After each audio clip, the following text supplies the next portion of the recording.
Halo, selamat datang di channelku. Terima kasih sudah buka videoku ini. Teman-teman, di video kali ini aku ingin sharing cara mengajukan pinjaman di aplikasi Kredito. Kredito ini berbeda dengan Kredivo, teman-teman ya. Sama-sama pinjaman online, tetapi yang mempunyai itu beda ya, beda produk. Nah, ini juga sudah berizin dan juga diawasi oleh OJK. Jadi aman ya. Terkait bunga maksimalnya, kemudian denda maksimal itu harusnya sesuai OJK ya, tidak boleh terlalu besar. Kemudian cara menagihnya pun tidak boleh semena-mena ya. Semuanya ada aturannya mengikuti peraturan yang ada di OJK ya. Kemudian limitnya bisa sampai dengan 20 juta. Lumayan besar teman-teman ya. Hanya dengan KTP ya. Kemudian tenornya maksimal pun ada yang sampai dengan 12 bulan. Oke, kemudian untuk cara pengajuannya itu teman-teman tidak perlu menyiapkan BPKB ataupun sertifikat ya untuk jaminan. Hanya dengan KTP, nomor handphone dan juga nomor rekening. Nanti akan cair ke rekening teman-teman ya. Nah, teman-teman untuk yang tertarik dengan apa yang sudah saya sebutkan ya, saya bukan endorse ya, ini hanya sharing aja.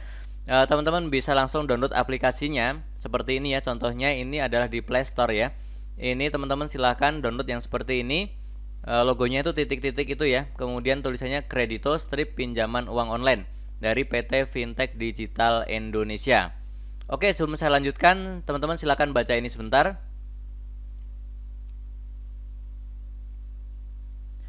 Nah, di sini tertulis sudah pernah didownload oleh 5 juta orang lebih ya. Jadi mungkin memang aplikasinya ini banyak digunakan. Kemudian ratingnya 4,1, ya lumayan lah ya. 8 lebih lah nilainya. Oke, setelah diinstal teman-teman silakan buka aplikasinya. Nanti tampilannya seperti ini. Yang pertama, ini kita langsung saja klik OK. Kemudian dia akan minta izin ya. Biasanya yang pertama itu adalah izin lokasi. Hampir semua pinjol yang ada itu minta izin lokasi ya, untuk mengetahui bahwa kita ini bukan robot dan juga lokasinya apakah dijangkau oleh mereka atau tidak ya. Kemudian juga biasanya ada izin untuk akses gambar dan juga video. Kita izinkan saja teman-teman ya. Nah, setelah itu kita diminta untuk memasukkan nomor handphone. Nomor handphone ini agar berhasil adalah nomor handphone yang kita pakai sehari-hari. Kalau teman-teman mencoba dengan nomor handphone baru, apalagi nomor handphone bukan punya kita, itu akan ketahuan dan pasti akan ditolak ya. Silahkan masukkan nomor handphone. Setelah itu teman-teman bisa masukkan kode verifikasi. Di sini bisa pilih teman-teman ya, bisa lewat SMS atau bisa juga lewat WA. Silahkan pilih yang mana ya. Ya lewat WA aja ya mungkin ya, yang biar hemat pulsa. Kemudian kita klik selanjutnya. Oh ya, di bawah itu ada dua centang ya. Centang perjanjian pendaftaran dan juga centang persetujuan menerima notifikasi kredito dari SMS atau WhatsApp ya. Ini kita centang, kemudian klik selanjutnya.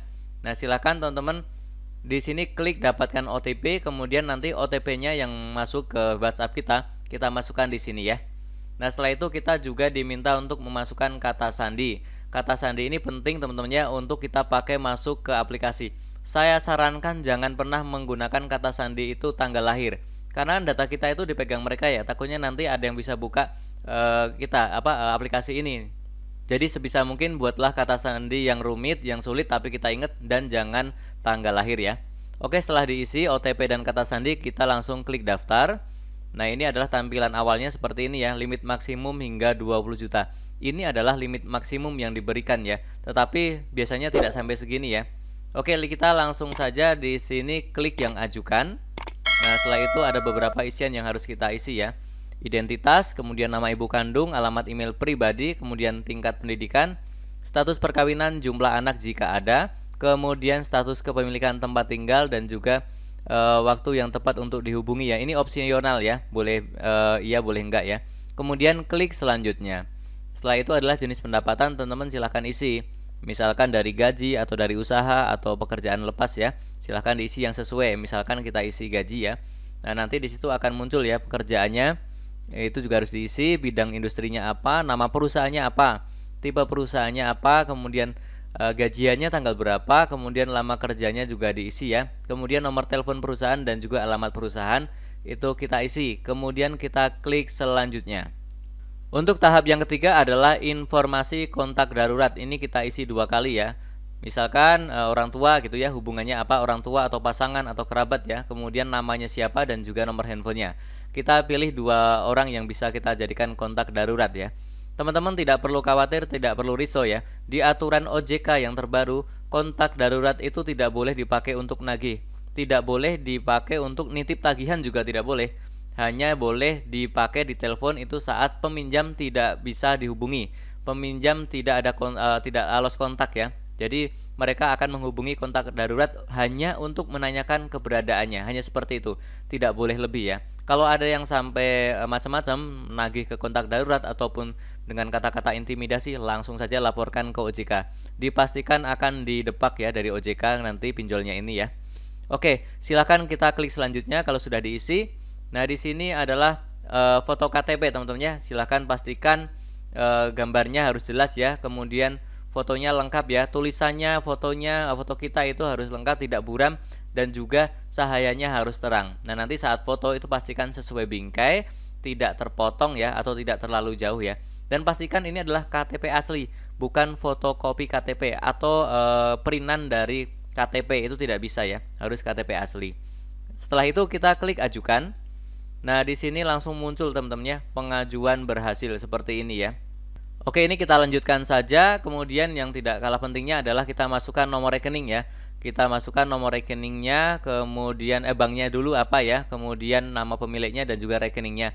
Pastikan ini adalah rekening milik sendiri, tidak bisa kita isi dengan rekening orang lain. Artinya pun tidak bisa data kita dipakai orang lain untuk mencairkan dana ke rekening orang lain, itu juga tidak bisa ya. Jadi di sini adalah aman ya. Kita masukkan nomor rekeningnya. Nah, setelah itu karena ini prosesnya sudah disetujui, tidak menunggu lama, biasanya tidak sampai 1 kali 24 jam itu dananya akan masuk ke rekening. Oke, jadi seperti itu ya cara mengajukan pinjaman di aplikasi Kredito. Sangat mudah teman-teman ya, hanya dengan KTP. Tapi kembali saya mengingatkan bahwa kita harus bijak ya dalam melakukan pinjaman. Kita pikirkan kebutuhan saat ini, tapi kita juga jangan lupa kita pikirkan kebutuhan hari esok. Jangan sampai yang kita nikmati sesaat saat ini justru akan memberatkan kehidupan kita di hari-hari esok ya. Semoga video ini bermanfaat, tentunya masih banyak lagi informasi serta tutorial yang akan aku sharingkan di channelku ini. Jadi jangan lupa untuk subscribe, like, dan juga share. Terima kasih.